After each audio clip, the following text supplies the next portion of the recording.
Ano ba talaga ang pangalan ng Diyos? Hello there mga mahal kong kapatid sa Panginoon, Pastor Ariel here. Meron po nagtanong sa atin na kapatid at ang sabi niya po, ano ba ang pangalan ng Diyos? At napakagandang tanong po yan. At kung biblically and carefully po natin sasagutin, ito po yung malinaw na kasagutan. Jesus ang pangalan po ng Diyos na nahayag para sa kaligtasan po nating mga tao. Ang Diyos po ay Espiritu as it says in the book of John chapter 4 verse 24. Ngunit upang tubusin po tayo bilang tao, ang Diyos ay nagpakahayag po sa laman sa pamamagitan ng kanyang bugtong na anak. At bakit? Dahil ang tao po ang nagkasala at ang kabayaran ng kasalanan ay kamatayan as it says in the book of Romans 6:23. Kaya kailangan po ng isang tunay na tao na mamatay.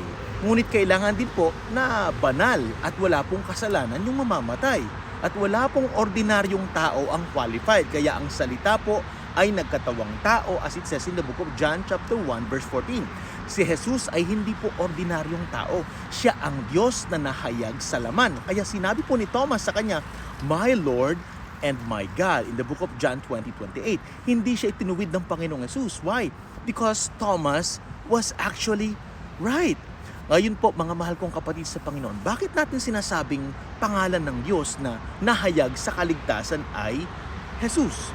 Una po, sinabi ng anghel, "You shall call His name Jesus, for He will save His people from their sins." In the book of Matthew chapter 1 verse 21. Yan po ang sinabi sa magulang po ng Panginoong Hesukristo nung siya nakatawang tao. So ang pangalang Jesus or Yeshua ay nangangahulugang God saves or the Lord saves. Ibig sabihin yan, nasa pangalan mismo ang misyon ng Diyos. Ang Diyos ang nagliligtas. Pangalawa po, sinabi ng Panginoong Jesus sa Ama, sabi niya, "Holy Father, protect them by the power of your name, the name you gave me." Now, try to look at that. John chapter 17 verse 11. Protect them by the power of your name, the name of the Father, the name that the Father gave His Son. Okay? The Son, Jesus. At sa John chapter 17 verse 12, "When I was with them," sabi ng Panginoong Jesus, "I protected them and kept them safe by that name you gave me." So napakalalim yan, mahal kong kapatid. And please listen, if hindi mo man po maintindihan kaagad, paulit-ulit mong panoorin po ito. And please, nakikiusap po ako, mga mahal kong kapatid sa kapwa ko magagawa. Please don't ever put words into my mouth na hindi ko po sinabi. Kung hindi po natin lubos na naintindihan, pwede po nating ulitin tong video na to. Maraming pong salamat. So sinabi po ng Panginoong Jesus na ang pangalan po na taglay niya ay pangalan na ibinigay sa kanya ng Ama sa langit. Kaya kapag tinawag mo si Jesus, hindi ka tumatawag sa hiwalay na Diyos.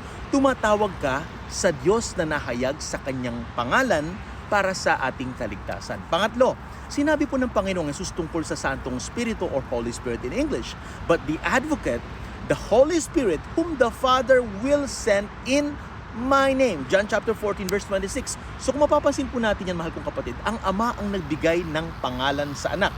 Ang Holy Spirit ay sinugo sa pangalan ng anak. At ang kaligtasan ay nasa pangalan ni Jesus. Kaya malinaw po ang Acts chapter 4 verse 12.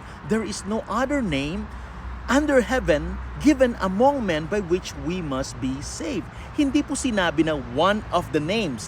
Hindi po sinabi na many saving names. Ang sabi po, no other name. So, in the book of Matthew chapter 28 verse 19, sinabi din ng Panginoong Jesus, di ba? And please listen. Baptizing them. Di ba? Ang ating pong Great Commission, make disciples of all nations, and what else? Okay? And we teach them, and we baptize them in the name of the Father, and of the Son, and of the Holy Spirit.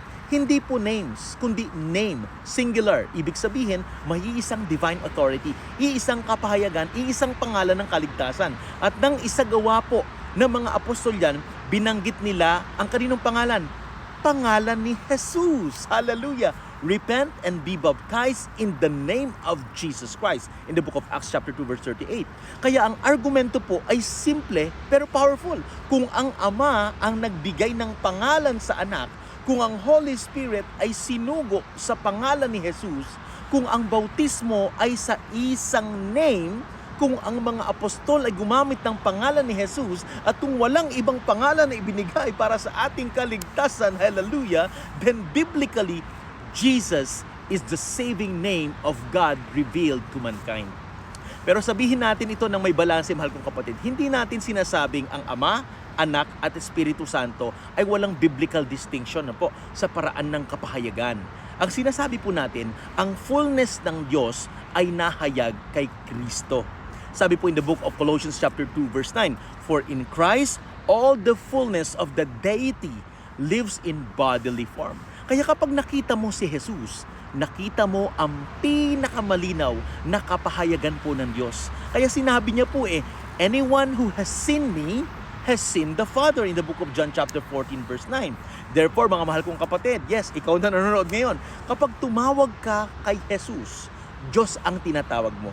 Kapag sinamba mo si Jesus, hindi ka sumasamba sa nilalang. Sumasamba ka sa Diyos na nagkatawang tao, ang tagapagligtas, ang Panginoon, ang Hari ng mga hari. Hallelujah! Kaya wag nating gawing mababaw ang usapan. Ang tanong ay hindi lang, ano ang pangalan ng Diyos? No. Ang mas malalim na katanungan is this, please listen. Kilala mo ba ang Diyos na nahayag sa pangalang Jesus? Tinanggap mo na ba siya sa buhay mo, mahal kong kapatid, bilang Panginoon at tagapagligtas? At namumuhay ka ba sa ilalim ng kanyang pangalan? Sa makapangyarihang muyang pangalan at sa kanyang kaharian? Hallelujah! Because in the end, mahal kong kapatid, salvation is not found in religious pride, church argument, or theological arrogance. Salvation is in Jesus Christ alone. If you find this helpful, kindly share to all your friends. If you have questions, feel free to comment down. At kung gusto mo pang mas lumalim sa iyong theology, sa leadership mo, at sa relationship mo, I'm encouraging you to join our Transformational Virtual Masterclass na dinadaluhan po ng mga daang-daang mga kapastoran, Filipino pastors, leaders. They've been in the ministry for many decades already, and some of them, bago pa lang, ikaw man ay matagal na sa ministry, bago pa lang sa ministry, ikaw man ay senior pastor, bishop, whatsoever, kung ikay gutom sa paglilingkod at gusto mo pang matuto, mahal kong kapwa lingkod ng Panginoon, I'm encouraging you to join. And by the way, para lamang po to sa mga seryoso at mga gutom. Pero sa mga curious lang, this is not for you. Pero kung seryoso ka, mag-comment ka lang po sa baba ng gutom ako sa paglago. Once again, Pastor Ariel here reminding everyone to stay shining and remain amazing.